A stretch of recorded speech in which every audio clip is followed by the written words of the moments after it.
Last week's defeat, this week's season closer, coach's corner, and player profile. All this today on Game Day.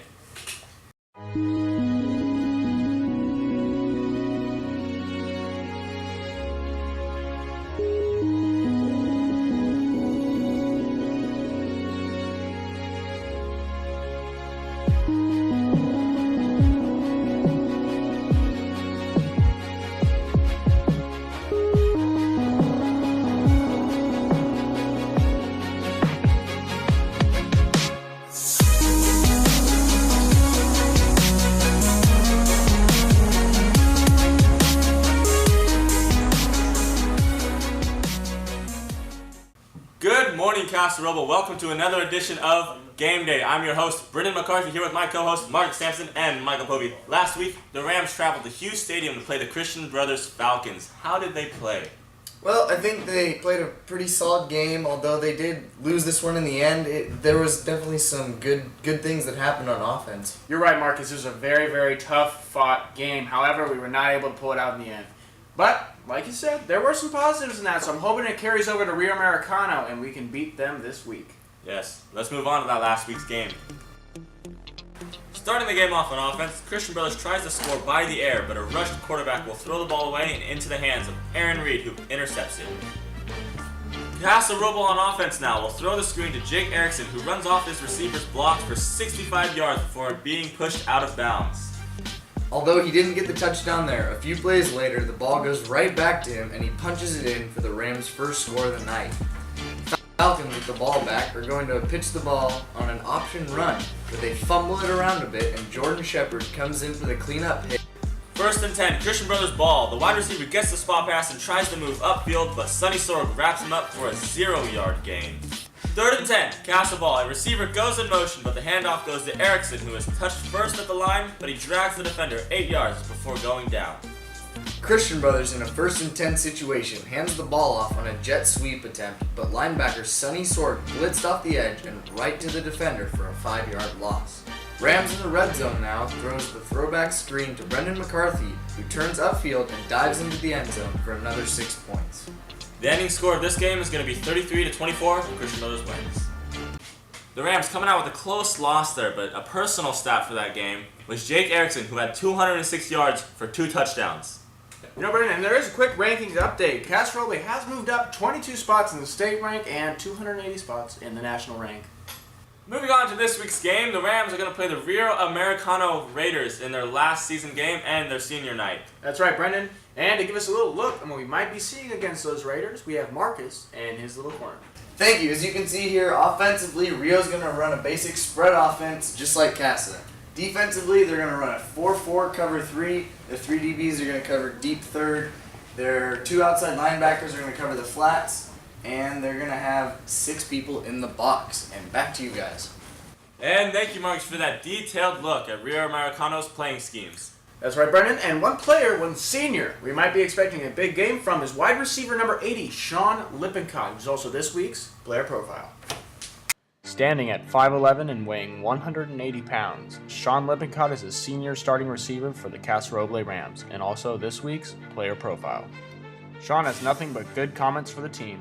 Well, I feel this season went pretty well. The juniors and seniors really came together, made a good mix. We found our chemistry a little late, I'd like to say, but our quarterback, Charles, he really stepped up this season, taking position and really leading this team. With this being Sean's final game as a Casa Roble Ram, as well as all the other seniors, he plans to have a good game and finish the season strong. I feel this game has a lot of emotions running high for all the seniors on the team, being our final high school football game. I just hope that our team can come out really level-headed and just have that drive to get that final win to send us off happy. Sadly, Sean's senior year had been plagued by an ankle injury, but that did not stop him from bouncing back and playing the rest of the season. He did his part by assisting the receiver group in any way that he could.